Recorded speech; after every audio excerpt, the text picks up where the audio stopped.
Whether you invest in the stock market or not, this video will be useful for you, since the new economic scenario that the 2030 agenda will bring will affect us all equally.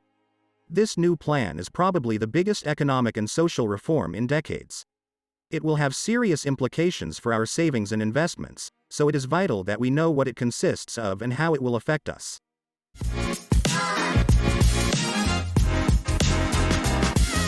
Hello and welcome to the Money Street. This 2030 agenda is already underway and we are beginning to experience the first consequences. It has the support of some of the most powerful people in the world, such as Bill Gates, Bill Clinton, and the majority of state presidents. It also has the support of the United Nations.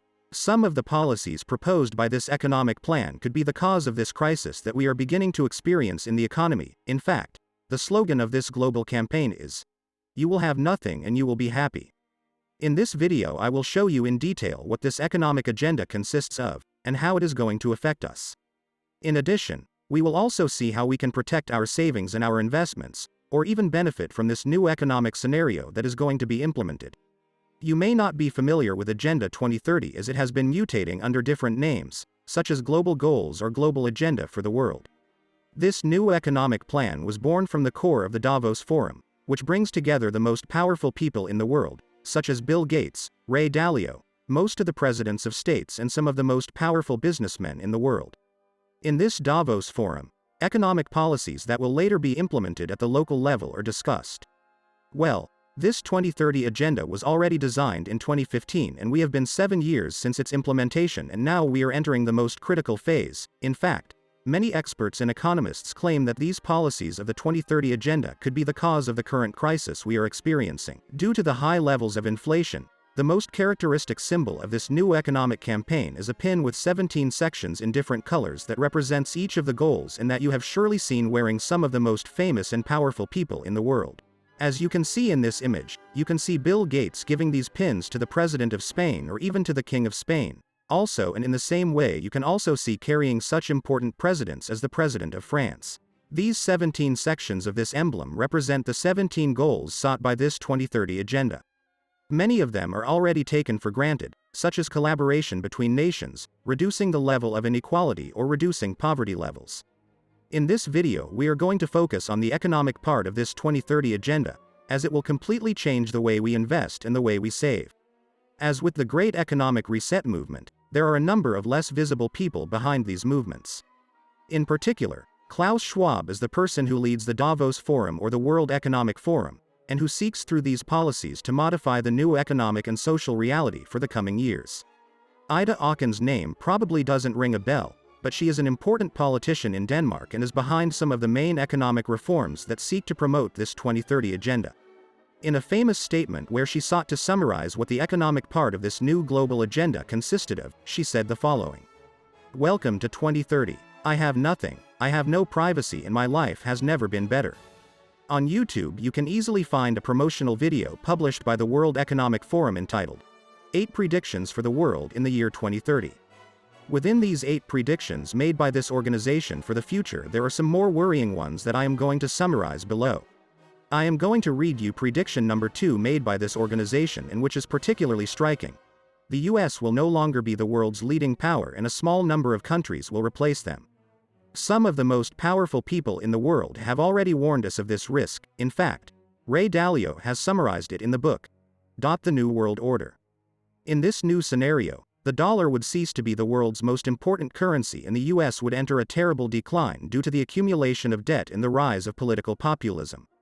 In the following chart from the International Monetary Fund you can see how the decline of the dollar has already begun. The dollar used to have a market share of 70%, but it has now fallen to 60%, being replaced by other currencies than the euro. We can see that among these rising currencies is the Chinese yuan and some other Asian currencies, which is where the growth is currently being generated and is something that Ray Dalio has also warned us about.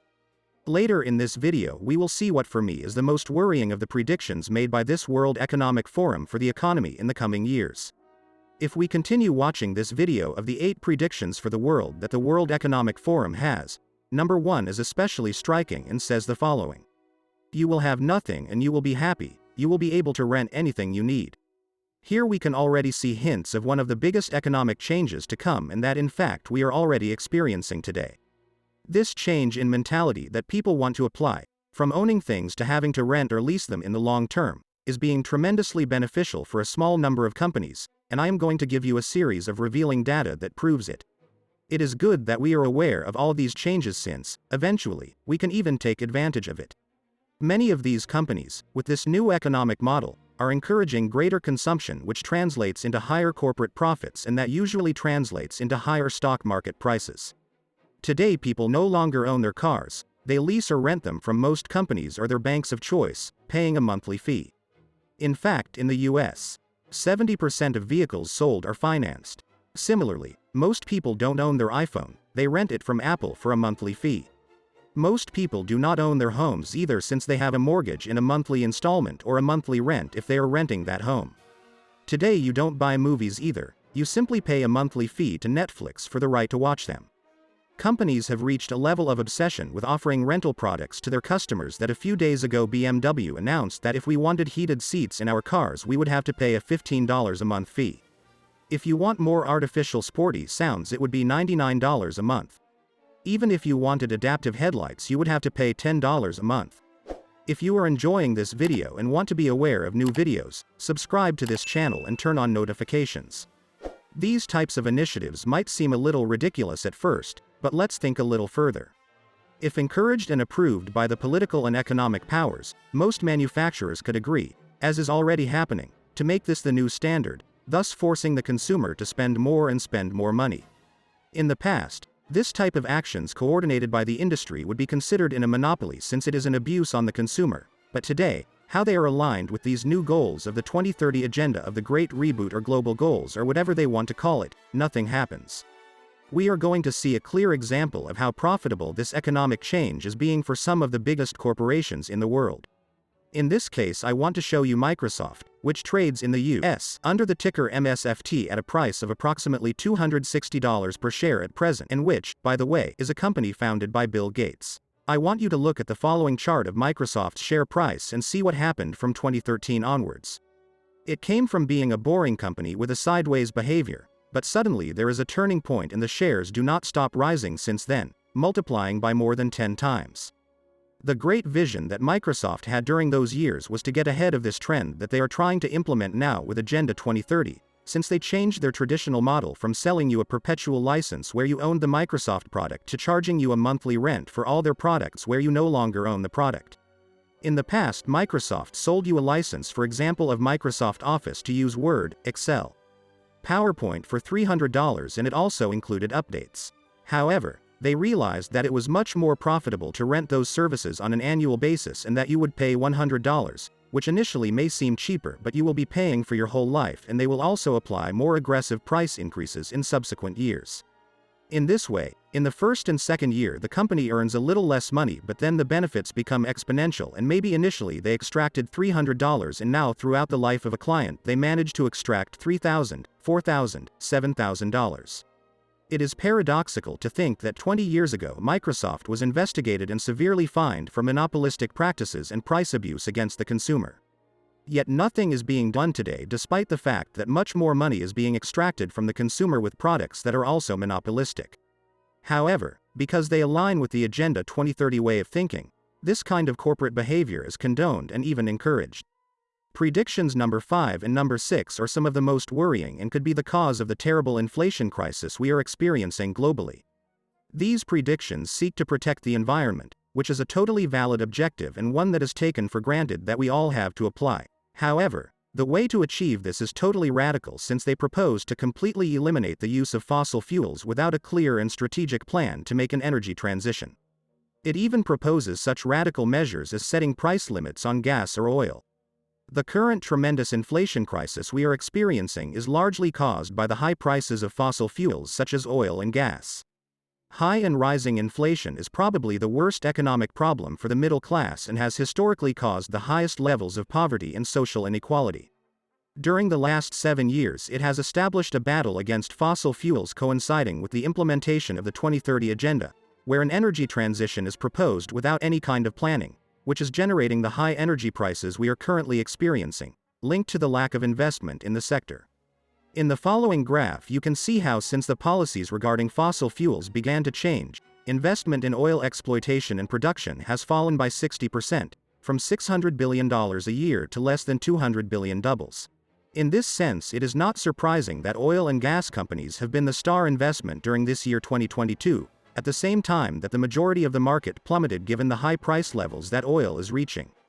In the following chart you can see some of the most famous oil and gas companies around the world that are benefiting from the high prices of fossil fuels in this sense. It highlights the good vision of some of the best investors worldwide, such as Warren Buffett, who started betting on this sector months before oil soared in the stock market. In particular, he has started to invest aggressively in an oil company called West to Oil, which trades on the New York Stock Exchange under the ticker OXY, at a price of approximately $55 per share. Warren Buffett has invested more than $10 billion in this company, which is one of the leading oil extraction and processing companies in the U.S., in the lucrative Permian Basin, in the Gulf of Mexico and even in Oman. It also has low extraction costs and high oil reserves. In addition, this company is currently trading at 6 times earnings compared to the 10 times earnings that these types of companies historically trade at, and has also implemented a significant shareholder return program, in the form of dividends or share buybacks. There are many companies in the stock market that are applying this new economic model and are benefiting tremendously. A clear example is the company Adobe, which is listed in the US under the ticker ADBE, at a price of approximately $400 per share, and which, like Microsoft, has multiplied in the stock market by more than 12 times since 2012, when it changed its economic model, and continues to grow profits and sales. Adobe, like Microsoft, has products and replicable products such as Adobe PDF, Adobe Photoshop, or Adobe Premiere. In the past, a license was usually sold for a price of around $1,000 and included subsequent updates. However, nowadays they charge you a small monthly license fee of $50, but in 2 years it is much more lucrative for the company and they will have that steady cash flow for the next 20 to 30 years. In the following image of Adobe's accounts we can see the tremendous effect that this new economic model has had on this company's corporate earnings, as it has raised its earnings per share from $1 to more than $13 per share for this year. One interesting factor about Adobe's stock is that its stock market valuation has finally come down and it now trades at 26 times earnings, which is below its historical average of 36 times earnings. In other sectors, such as the automotive industry, we can also see companies that are benefiting from this new economic model. The car rental and leasing finance divisions of Volkswagen, Renault and other car companies are in many cases more profitable than the car manufacturing business itself. However, in the technology sector is where we can find more companies that are benefiting from this change of mentality from owning things to renting them, or paying a monthly fee, and that together with competitive positions that almost border on monopolistic, makes their profits are thriving, and also as they are approved from power or from politics, they are not being investigated for consumer abuse practices. In the chart below you can see some of the major publicly traded companies that are profiting from rental payments or monthly subscriptions. The good news is that many of these companies have seen their valuations drop dramatically in the first 6 months due to the fear in the news and the bear market we have experienced in the stock market. I hope this content has been useful and that you have learned more about the new economic scenario ahead. If so, let me know in the comments and I will continue to create similar content for future videos. Thanks for watching The Money Street, and don't forget to click the subscribe button for more financial videos.